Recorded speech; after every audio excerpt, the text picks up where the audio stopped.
Hello friends, Glenn here, and I'm proud to announce the winner of my 1,500 subscriber, 100,000 view giveaway for these 6 Rainbow Batman pop figures. But before I get to the winner today, I just wanted to thank everybody for your submissions. It was just awesome, the turnout, as far as people making videos and retweeting and liking us on Facebook. I just really appreciate all of everyone's efforts to getting the word out about the Middle-Aged Kid channel, and I'm super happy to give these away to one lucky person. As testament to how incredible this giveaway response was, I had more than 430 entries, which is amazing. I expected maybe 200 entries, but with the videos and all that other extra entries you could get in, we had 435, I think, entries, which is just incredible. So thank you again for entering. This was super fun to go through everybody's entries and watch the videos and get notifications about, you know, getting retweets and shares and all that good stuff. It was just really, really great to see. But before I go over who actually won, I wanted to stretch it out a little bit, make everybody a little bit anxious by responding, as I said I would, to the video question of Marvel or DC, what I thought and where my brain is as far as Marvel or DC and a preference. Pretty much like everybody who responded in their videos, I'm kind of the same mind. I love DC, I love Marvel, I love the heroes and villains from both. And it's really hard to put a personal preference out there. As soon as I think that I'm leaning towards one, I think about, oh, what about this hero, or what about this story?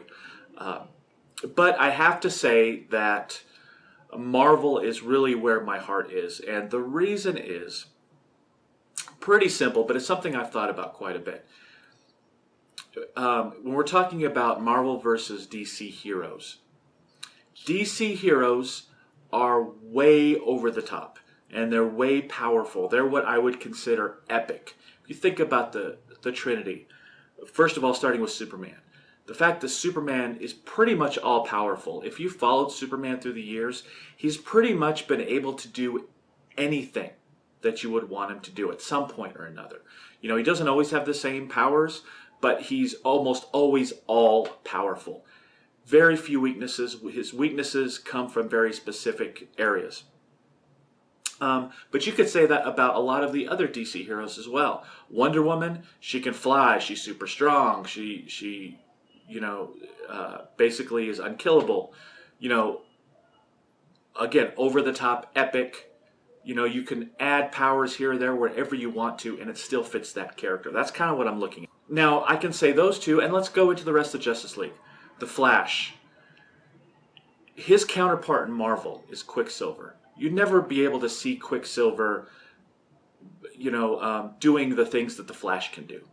The Flash, to fit any situation you might need, can have any number of new powers, and they can be justified through the Speed Force or something like that. So DC heroes are just so powerful. Batman as well. Let's talk about Batman. Everybody talks about, well, what about Batman? Batman doesn't have any powers. You know, he's, you know, purely on his mind and what he can build and what he can... How many times have we heard the argument, given enough time, Batman can beat anybody? It's the old Batman versus Superman argument. Given enough time, Batman can beat Superman. Superman's all powerful, basically. He's like a god in the comics, right? But given enough time, Batman can beat Superman or Wonder Woman, or Green Lantern's another great example. Green Lantern can make just about anything from his willpower and his ring. So now, what I'd like to say, kind of going on the other side of that, is I love those characters. I love Superman. I love Batman. I love Wonder Woman's one of my favorite characters in general. Love Green Lantern. But the fact that they are so powerful and so epic makes them not as interesting to me as Marvel heroes are.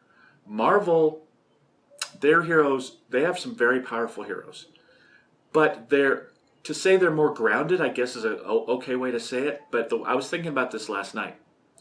Marvel heroes' weaknesses, or DC heroes' weaknesses, come from something external. You know, Superman has kryptonite or magic in certain areas. You know, so Green Lantern has fear, right? The yellow versus the green. They're external, the kind of external weaknesses that villains exploit. Marvel heroes' weaknesses are human frailties. You know, if you think about Spider-Man, you think about the Hulk, you think about Wolverine, you think about pretty much any Marvel hero you can think of.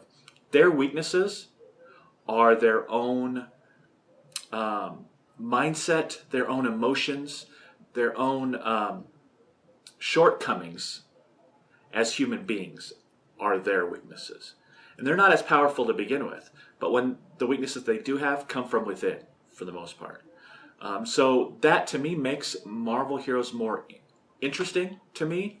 Again, not that I don't love DC heroes, but Marvel's more interesting to me because of that exact dynamic. Is that, you know, not that Marvel heroes are more relatable, but their struggles and their battles are struggles that we all have within us. DC heroes are more about the cosmic scale struggles that are harder to relate to. So that's where I stand on Marvel versus DC. Why I generally tends towards Marvel. Now that being said, a good friend reminded me the other day that DC villains are cooler than Marvel villains, and that I agree with. I much prefer DC's villains. I think they make use of the archetypes very well. You know, if I were to say to somebody, name 5 Marvel villains, now, you know, they're Green Goblin, Galactus, you know, it's a little bit difficult, right? But DC villains, I think, are much more classic. You know, they're much more focused, and they're much more, you know, this hero has this villain. It's specifically for that hero. You know what I'm saying? You know, Superman has Lex and Metallo. You know, very very focused, very specific villains for that particular hero. So anyway, I've gone on too long about that, but that's my Marvel versus DC argument. I appreciate everybody's opinions on that. I was interested to see what everybody would say. Got a lot of it's hard to decide answers, but that's okay because those were great videos anyway. What I did was I took those 435 names, entrants.